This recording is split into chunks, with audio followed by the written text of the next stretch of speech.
রীতা বাগানে পৌঁছায়। সেখানে গিয়ে সে সেই মোমো বিক্রেতাকে দেখতে পায়। দূর থেকে তাকে লক্ষ্য করতে থাকে ভালো করে। এসো এসো, গরম গরম মোমো, একেবারে তাজা তাজা মোমো, খাবে আর হাত চাটবে। এসো এসো। কিছুক্ষণের মধ্যে ওই মহিলাটার সমস্ত মোমো বিক্রি হয়ে যায়, আর সাধারণ মানুষের মতো সে তার সবকিছু গুছিয়ে বাড়ির দিকে রওনা হতে থাকে। ওই দিদিটা বলেছিল এই মোমো বিক্রেতা নাকি ডাইনি, কিন্তু কই দেখে তো মনে হচ্ছে না। রীতার সেই কথাটা পুরো মিথ্যে মনে হয়। সে বাড়ি ফিরে আসতেই যাচ্ছে, তখনই সে এক আজব হাসি শুনতে পায়। দূর থেকে একটা কে জানি একটা বিকট গলায় হাসছে। রীতা তখন পেছন ঘুরে দেখে সেই মোমো বিক্রেতা মহিলাটা ডাইনি হয়ে গেছে। আজকে ভালো হলো, সব মোমো বিক্রি হয়ে গেছে, আর কেউ জানতেও পারলো না যে মোমোগুলোর মধ্যে পাগল হয়ে যাওয়ার ওষুধ দেওয়া আছে। হে ভগবান, এ তো সত্যিকারের এক ডাইনি, আর ওর মোমোর মধ্যে পাগল হয়ে যাওয়ার ওষুধ মেশাচ্ছে। এবার আমি কি করি? ভগবান, আমায় সাহায্য করো। রীতা এবার ডাইনির পিছু ধরে হাঁটতে থাকে। ঠিক যখনই সে ডাইনির কাঁধে হাত রাখতে যাবে, তার পেছন থেকে তার হাত টেনে ধরলো কে জানে। রীতা তো ভয় পেয়ে যায়। আরে মা, কি করতে যাচ্ছিলি? এটা তো আমি। বাবা, ও একটা ডাইনি, মোমো বিক্রেতা ডাইনি, যে মানুষকে মোমো খাইয়ে পাগল করে দিচ্ছে। মোমোর মধ্যে সে পাগল করে দেওয়ার ওষুধ মিশিয়ে দিচ্ছে। এর মোমো খেয়েই তো আমার স্বামী পাগল হয়ে গেছে, আমি একে ছাড়তে পারবো না।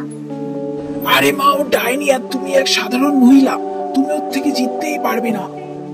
তাহলে আমি কি করব? আপনি বলুন বাবা, আমার স্বামীকে আমি কিভাবে সুস্থ করব আর এই ডাইনির বিনাশ করব? তুমি কি পারবে এই ডাইনিকে মারতে? তোমার কি সাহস হবে? হ্যাঁ বাবা, আমি ওকে এক্ষুনি মেরে ফেলতে চাই। আমার ইচ্ছা করছে আমি ওকে এক্ষুনি মেরে ফেলি। বাবা, আপনি আমাকে শীঘ্র বলুন বাবা, আমি ওকে কিভাবে মারবো। তাহলে তুমি আমার কাছে কালকে এসো, আমি তোমাকে একটা জিনিস দেব, যেটা ডাইনিকে খাইয়ে দিও কিছুর সাথে মিশিয়ে, তাহলেই ডাইনির বিনাশ হবে। এটা তো খুব চাপের বাবা। কঠিন হবে, ওকে মারা তো এত সহজ নয়। যাই হোক, ও তো এক ডাইনি না। রীতা খুব টেনশনে পড়ে যায়। বাড়ি এসে সে চুপচাপ শুয়ে পড়ে।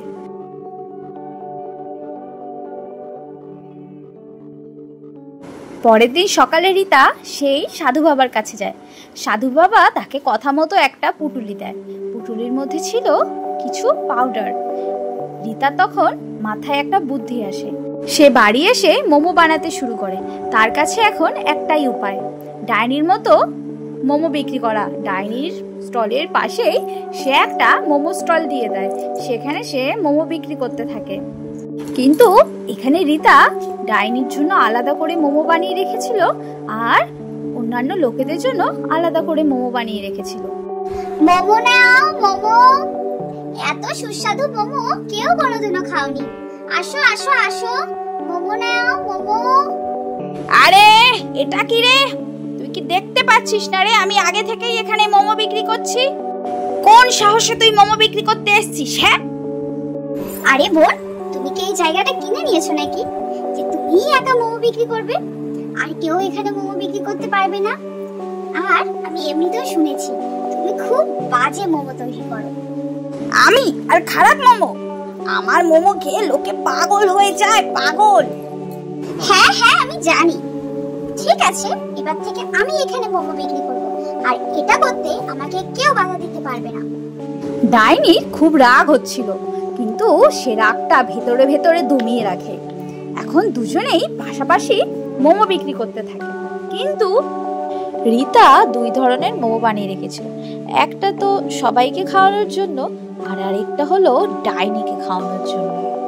রীতার মোমো খেতে হেভি সুস্বাদু হতো, তার জন্যই তো ওর স্টলের আশেপাশে অনেক লোক দাঁড়িয়ে দাঁড়িয়ে খেতেই থাকতো। ওর আশেপাশে বেশ ভিড় হয়। আর এটা দেখে পাশে ডাইনির খুব রাগ হতে থাকলো। কিন্তু তখনই ডাইনির মনে একটা খেয়াল আসে যে রীতার মোমোতে এমন কি আছে যেটা ডাইনির মোমোতে নেই? তাহলে আমি জিজ্ঞাসা করব, এমন কি আছে ওর মোমোতে যেটা আমার মোমোতে নেই? তারপর আমি ওর থেকে জেনে নিয়ে ভালো করে মোমো তৈরি করব। এরপর আমার মোমো কেউ খাবে না, সবাই আমার মোমো খাবে।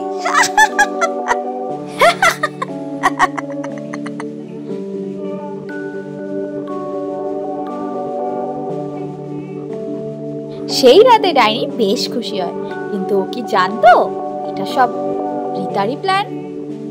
পরের দিন বিকালবেলা রোজকারের মতো তারা দুজনে দোকান নিয়ে বসে পড়ে। তখন ডাইনি সাহস করে রিতার কাছে যায়, গিয়ে জিজ্ঞাসা করে, এই শোন। হ্যাঁ হ্যাঁ বলো দিদি।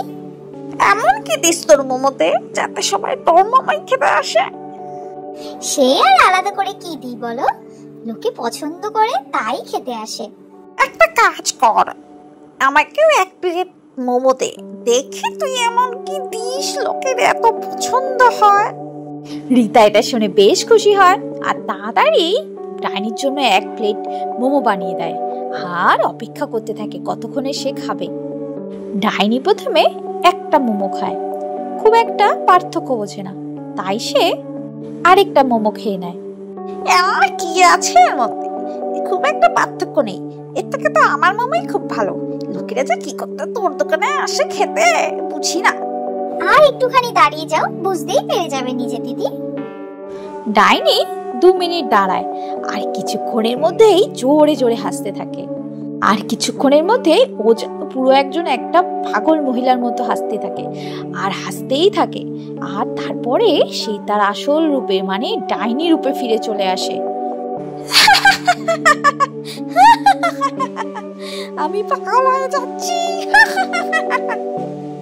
হ্যাঁ হ্যাঁ তুই পাগলই হয়ে যাচ্ছিস, যেমন করে তুই আমার স্বামীকে পাগল করেছিস, এসব তো আমারই প্ল্যান ছিল রে। আর যারা আমার দোকানে মোমো খেতে আসতো তারা তো আমার কথাতেই আসতো রে। আর তুই যে মোমোটা খেলে তার ভিতরে সেই একই জিনিসই ছিল যা তুই অন্যদেরকে এতদিন খাওয়াতি। না না, এটা হতে পারে না, না হতে পারে না। ডাইনি আজব আজব অঙ্গভঙ্গি করতে থাকে। তারপর তো ডাইনি আর কোনো হুঁশই থাকলো না। তারপর সে তার নিজের বানানো পকোড়াই খেয়ে ফেললো। এরপর ডাইনি আর হুঁশই থাকলো না। কিছুক্ষণ পর ডাইনির অবস্থা আরো খারাপ হতে থাকলো আর কাঁদরাতে কাঁদরাতে মারা যায়। আর ওর মারা যেতেই পাগল হয়ে যাওয়া সবাই আবার আগের মতো হয়ে যায় আর সব কিছু ঠিক হয়ে যায়। তো বন্ধুরা, আজকের গল্প তোমাদের কেমন লাগলো? ভালো লাগলে চ্যানেলটার পাশে থেকো, সাবস্ক্রাইব করে দিও, লাইক করো, কমেন্ট করো আর প্লিজ শেয়ার করে দিও।